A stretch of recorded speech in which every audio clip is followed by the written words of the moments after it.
Halo teman-teman sahabat Fitri, Assalamualaikum. Ketemu lagi di channel YouTube aku FA Fitri Astuti Channel ataupun di Facebook aku Fitri Astuti Fitri. Gimana teman-teman kabarnya hari ini? Mudah-mudahan yang sedang sakit diberi kesehatan kembali ya teman-teman ya. Pokoknya buat sahabat Fitri selalu diberi kesehatan, selalu dimudahkan segala urusannya yang positif, dicukupi dengan rezeki yang halal tanpa harus memiliki hutang dan tanpa harus memerlukan yang haram. Amin amin ya rabbal alamin. Dan teman-teman, video yang bakal aku bahas kali ini yang lagi viral di Indonesia itu yang bertemakan pekerja migran Indonesia dengan hashtag kabur aja dulu. Jadi teman-teman sekarang lagi marak ya, lagi viral dengan hashtag kabur aja dulu. Gimana warga negara Indonesia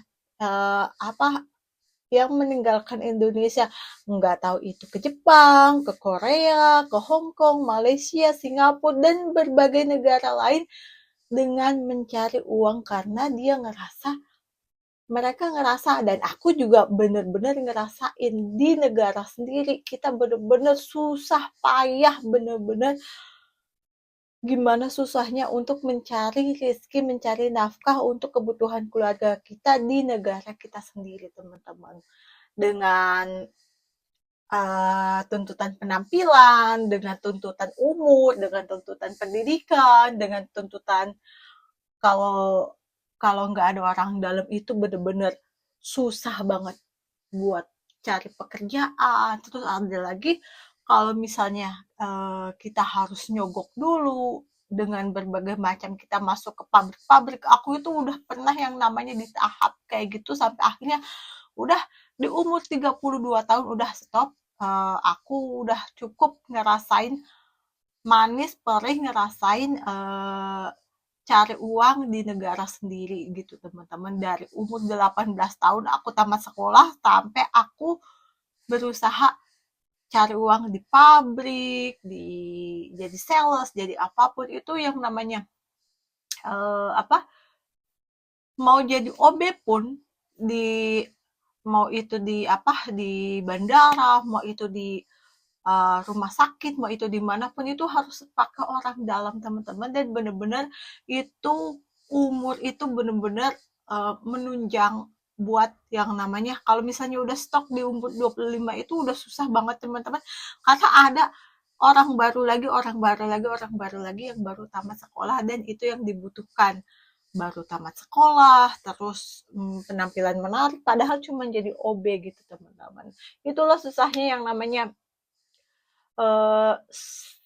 ya cari pekerjaan, cari nafkah di negara sendiri teman-teman.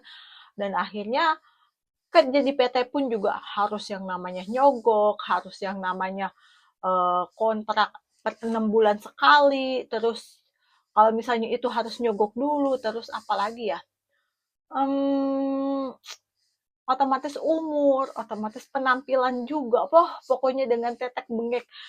Dan akhirnya aku udah bener-bener nyerah di umur 32 tahun, dengan anakku udah makin berkembang besar, tuntutan ekonomi udah semakin besar, udah cukup dari 18 sampai 32 tahun ya teman-teman ya, aku kerja di negara sendiri, di kampung sendiri, ibarat kata ya kampung sendiri lah Indonesia. Mau kita merantau ke Jakarta, ke Tangerang, ataupun kemanapun, aku yang sebagai orang Kebumen, orang Jawa, tetapi yang namanya di Indonesia itu kampung sendiri. Tapi aku benar-benar udah nyerah dengan keuanganku yang maut, dengan hutang di mana-mana, ada bank keliling mingguan, per 3 hari sekali gitu pokoknya cari kerjaan itu semakin susah, dan akhirnya aku benar-benar nyerah, dan aku memutuskan untuk ngeraih impian aku, cita-cita aku, buat cari celengan, buat kebutuhan anak aku sekolah, ya kabur aja dulu dari Indonesia. Dan maksudnya lambat laun aku juga pasti balik lagi ke Indonesia, karena prinsip aku sekabur-kaburnya aku, sejauh manapun aku ya bakal balik ke Indonesia lagi untuk untuk berteduh aku di hari tua aku sampai aku akhirnya menutup mata. Udah kayak lagu aja pokoknya. Karena di sini itu bener-bener teman-teman aku kabur aja dulu itu cuma satu negara ya, di Hong Kong, dan sampai saat ini aku masih ada di Hong Kong. Nggak tahu sampai kapan, sampai anak aku mungkin selesai kuliah. Dan jangan sampai anak aku itu kesusahan yang namanya cari kerjaan, makanya aku harus punya cadangan. Jika dia kesusahan cari pekerjaan, paling nggak dia punya usaha, buka usaha untuk siapa tahu malah dia mempekerjakan orang lain. Amin amin ya rabbal alamin. Itu yang namanya cita-cita aku, teman-teman. Nggak tahu sampai kapan aku di sini, nggak apa-apa, yang penting anak aku itu bisa bisa nyukupi bisa, maksudnya kebutuhan hari-harinya tercukupi, sekolahnya tercukupi, semuanya tercukupi, sampai akhirnya jangan sampai belangsak banget cari kerjaan, teman-teman. Pokoknya di saat anak aku nggak bisa cari kerjaan, paling nggak anak aku itu udah punya usaha. Makanya aku harus punya celengan di sini selagi aku masih sehat, selagi aku masih yang nggak tua-tua banget lah, sampai aku umur sekarang itu, aku udah besok itu Juni aku umur 39, yang nggak tahu sampai aku umur 45 mungkin aku baru balik ke Indonesia. Ya udah nggak apa-apa, aku syukurin, yang penting aku sehat, bisa punya celengan untuk anak aku gitu, buat dia buka usaha ataupun ya apalah, modal apa gitu kan. Jadi teman-teman, di sini itu yang namanya kalau di sini itu kan pekerjaan migran Indonesia kan, kalau aku ya sebagai domestic helper, yang namanya pembentong, aku bener-bener makin kesini makin nyaman dengan kepolisian di sini, yang bener-bener nggak mandang kaya, nggak mandang itu pembantu, nggak pandang itu punya miliaran rupiah, nggak pandang itu pembantu. Nggak ada yang namanya di mana ada tahta ada uang, disitulah dia pemenangnya. Nggak ada kalau di sini. Dan di sini itu bener-bener aku ngelihat itu swalayan juga yang nggak ada make up, yang nggak ada yang namanya umur. Banyak orang yang tua-tua pun kerja di swalayan, banyak orang yang tua-tua pun rentah-rentah masih jadi OB di apartemen gitu kan, buang-buang sampah gitu. Jadi di sini itu yang namanya cari pekerjaan itu enggak yang namanya harus nyogok, enggak yang namanya harus umur, enggak yang namanya harus menarik, enggak yang namanya harus apa sih, tinggi. Masuk ke PT aja zaman aku di Indonesia itu kurang 2 cm dituntut.